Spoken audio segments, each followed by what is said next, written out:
Meus queridos irmãos e irmãs, eu costumo sempre fazer a homilia a respeito do Evangelho, porém o missal permite que se faça a homilia a respeito de alguma necessidade da comunidade, que será o caso da homilia de hoje.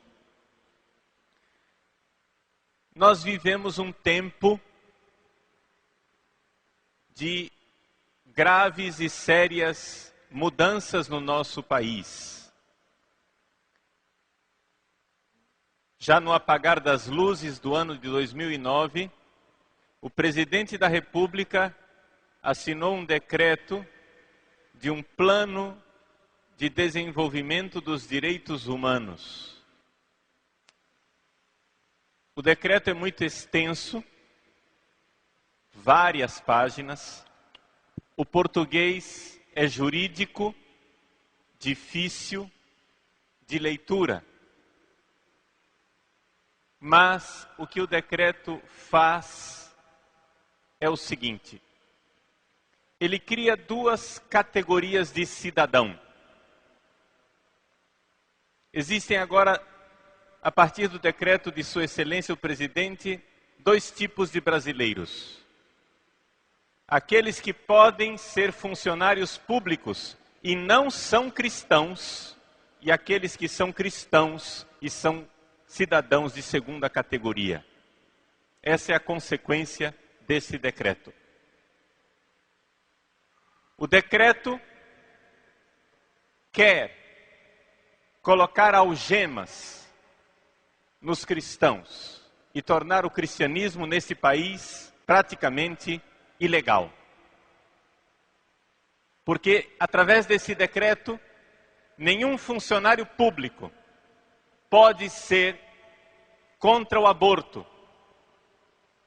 Nenhum funcionário público pode ser contra o casamento de pessoas do mesmo sexo. Nenhum funcionário público pode ser contra invasões despropositadas de terra.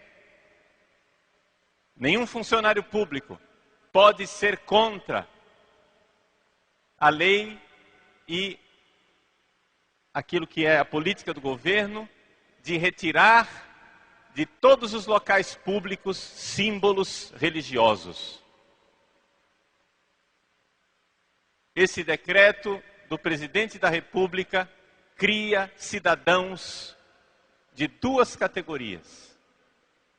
Aqueles que poderão ser funcionários públicos, se forem cristãos, serão cristãos com as mãos atadas, cristãos de amarras, algemas, mordaça.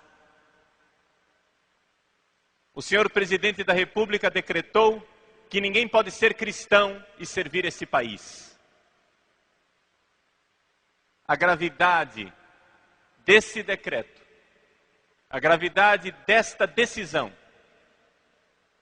não está minimamente à altura do barulho que nós ouvimos na mídia e do barulho que nós ouvimos feito pelos senhores bispos do Brasil, que graças a Deus estão protestando, mas não estão protestando com a veemência que deveriam protestar. Estamos vendo a instauração dos pressupostos de uma futura ditadura.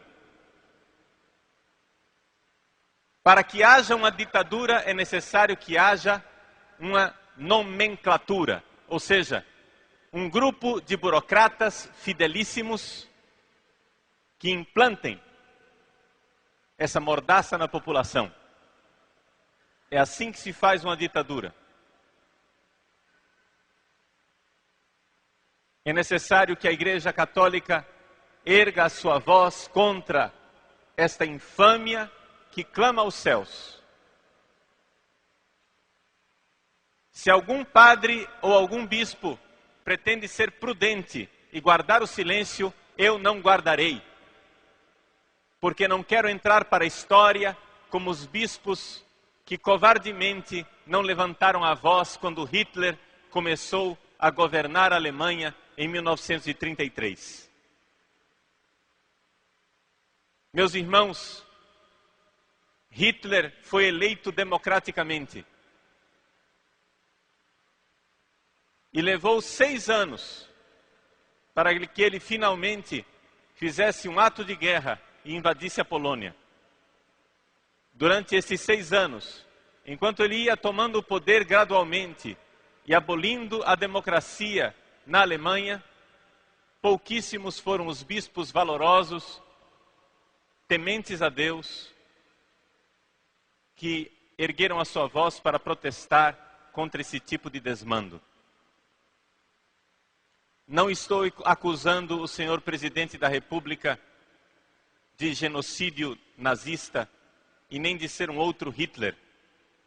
Eu só estou fazendo um paralelo na história e dizendo que é vergonhoso que bispos e padres não estejam à altura do seu povo e de suas ovelhas e levantem a voz quando a falta de respeito pela população brasileira se torna clamorosa, infame, desavergonhada.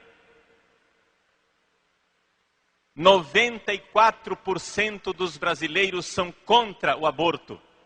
E, no entanto, esta corja de patifes que nos governa quer a todo custo implantar o aborto, custe o que custar. Tentaram através de lei no Congresso, não conseguiram. Agora, então, tentam através de decreto. Para que, então, só haja funcionários do governo que se calem, amordaçados, e sejam punidos com atos administrativos aqueles que não seguirem a cafajestagem desta tirania que está abolindo com a democracia no Brasil.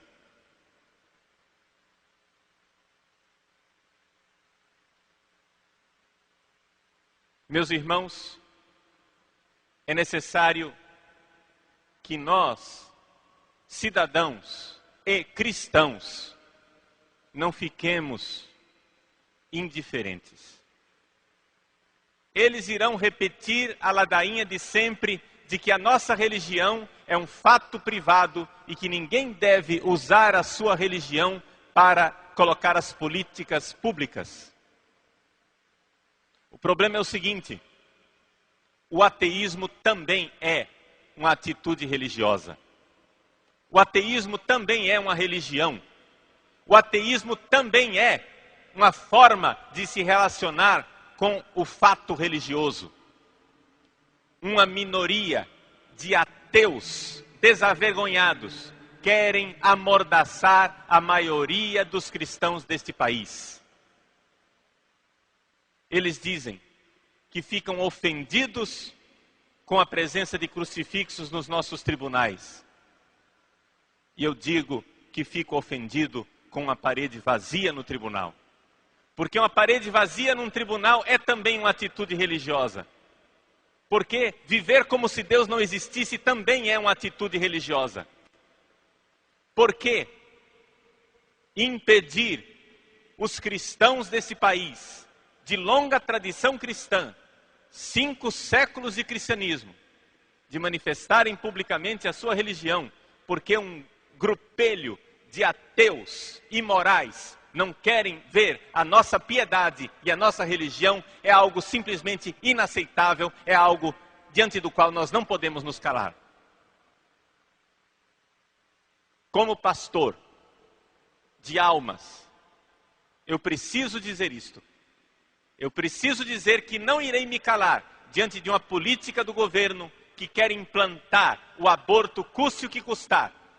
Porque eu não quero carregar na minha consciência a mortandade de milhões de crianças que se seguirá a esta política genocida.